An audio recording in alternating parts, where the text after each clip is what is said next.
What's happening, folks? Sean the Average Angler. We got another great video for you today. We're going to cover some things I've kind of been talking about to watch out for this time of year.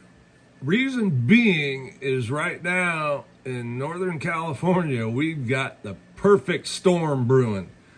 It's exactly what I've warned and told you to watch out for. So I'm going to give you some pointers and some odd little techniques, if you will, on how to catch the fish of a lifetime in this type of conditions, because you're going to see some fish start moving here. That perfect storm is we've got a forecast of rain for the next 5 days. I'm going to throw some clips in here.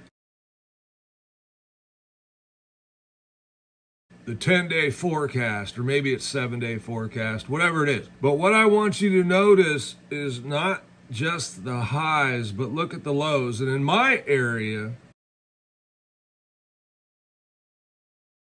in my town and where my local pond is at, we are expecting highs, I think mid 60s, lows, low 50s. Not a huge temperature change. For the majority of the 24-hour period, we are going to be warmer than the water temperature is, okay? The biggest thing is the overnight temperatures are not getting down into that freezing or high 30s, low 40s range like they are typically this time of year. So this is what I was talking about that's going to trigger a big move. Now remember, days are much longer now. Not much, but they're getting longer. It's light out later. The fish know it's time to get ready. The ultimate would be, and it looks like this could happen, is to have this on the full moon. When I say on the full moon, meaning when the full moon's out, but we don't want the full moon out, if you get my drift. Raining, cloudy, it can't light things up. That's what we want, and it may happen. I looked at the long term, and we may get there. Anyway, so let's get into some of these techniques. Get on the video, folks. If you are enjoying this kind of content, if you're getting something out of it, learning anything, helping you catch more fish, please hit the subscribe button. And this is one time where I am going to say, pull out the drop shot. Now, okay, so this is a time when I'm gonna go to my Robo Fat 6-inch is what I like, okay, the Fat 6. This is the Morning Dawn Red Flake. The other color I will use is the MM3. Keep it simple. There's only 2 colors I'm going to use for this situation. I'm going to put the weight about a foot under the hook. That doesn't sound all that special, I know. It's pretty typical, really. So what we're going to be doing different is I want you to throw that bait onto the bank, okay? Don't splash it in the water, throw it onto the bank. Not just any bank. We need to find the right type of stuff. The right type of stuff is something that the fish can move up to down pretty quickly. If we throw into rocks, we're probably gonna snag, so we don't want rock. What I'm looking for is more of a clay or dirt where we can throw it up on the bank, and then we're gonna slowly just pull it into the water and then just let it sit. Hold your line so that worm is just up floating a little bit and getting some natural action from the water flow. Pull it out a little more. What happens a lot of time, especially in these types of conditions where it's a little bit warmer, is those fish will be higher up and they'll they'll be looking up towards the bank. They're looking for something to come in. When it splashes, it's not all that natural, but when it just comes in off the dry bank into the water, they think it's a living creature and they are going to eat it. All right, so that's one bait that works really, really well. The deal is you got to figure out which one they're on. It's going to be one of these 4, but these are all pretty substantially different. The next one I'm going to go over is a tube. Now, this is the Boom Boom tube, and they're not available anymore. So this isn't available anymore, but I'm going to show you. I've got a 3/0 hook, which is a little light for the Boom Boom tube because the Boom Boom tube is pretty darn big. But for the stupid tube, the 3/0's great. Or for the coffee tube, just get yourself a 1/8 to 3/16. I'm still fishing this on a spinning rod. You can fish it on a casting rod, but we don't need a lot of weight. We're throwing on the bank, remember? And we're just going to kind of shake the tip and raise your tip to get it to kind of crawl in, kind of moving around like a creature. Once we're in the water, we want to get it down to about that 1 foot mark. Now, you could have a slower sloping bank where it drops off later, and maybe you got to move it a little bit to get to 1 foot. You might want to pause it for 10 seconds or something and then move it some more. If it's a steeper bank where it's going to come in and you're going to shake it and it's going to get to a point and drop a little bit, then we're good.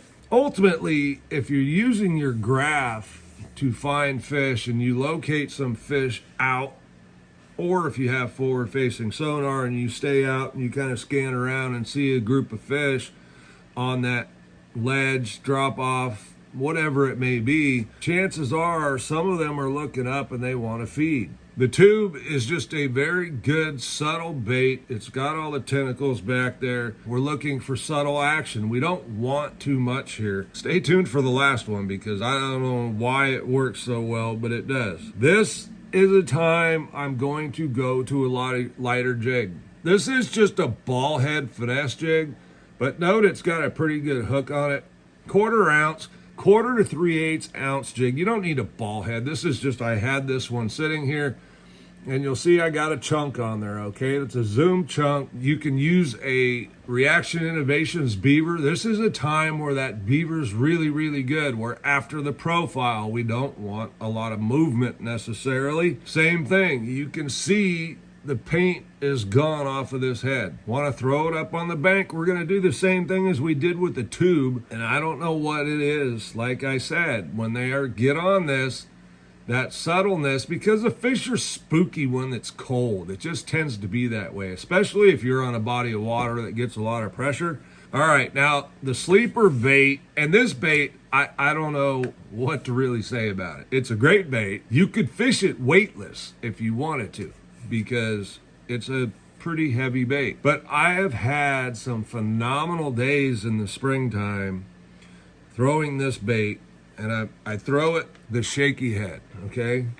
The Bass Union, this is a 3/16. You can even go down to a 1/8, but you are going to need the 2/0 hook. Reason being is the size of the bait. Now, the other one that I've used for this is this owner here. There's just one problem with the owner.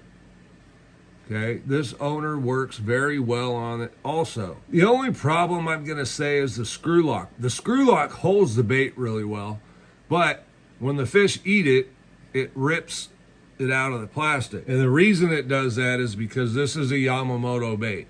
This is the Yamamoto cut tail.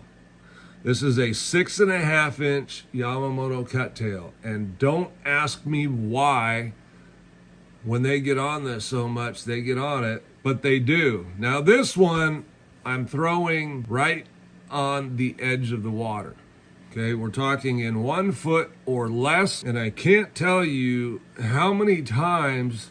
Now, since you're splashing, you want to leave it there, okay? Let it sit for a minute, not a minute, but 15 seconds or something. Act as if you're letting it sink down to 25 feet. And then we're just going to move it a little bit. It's a heavy worm. Technically, you could put this on a hook and have no problems casting it, because essentially it's a 6.5 inch Senko, except that it gets thinner at the back, right? And it's got the cut tail. Something about these weather conditions that put the fish in this position where they are looking up at that bank to feed.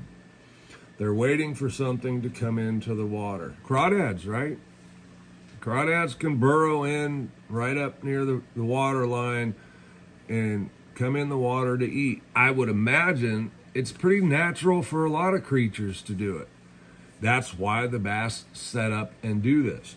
Now, one of the places that I know this is extremely common is Lake Berryessa. Lake Berryessa, for one reason or another, this scenario crops up a lot. We're coming into the ideal time. This next week to 10 days is just lining up weather-wise to be the perfect storm. Somebody is going to catch a personal best. Probably a lot of people, actually. Kind of considering taking a vacation day next week. The problem is with the muscle situation and all that BS going on here, I can't just go somewhere and get on the lake. I could go up to Don Pedro, McClure. I'd probably go to Pedro. I think the opportunities at Don Pedro are better. Problem is it's $35 to launch a boat, which I think is ridiculous. Well, I don't want to get into the rant there about that. If you can get out this weekend in this storm, just check the wind where you're at, okay? Typically, these warmer storms don't bring wind. The rain part isn't difficult to deal with if you have proper gear. Sean the Average Angler, thanks for watching the video. If you like this kind of content, like and subscribe. We'll see you on the next one.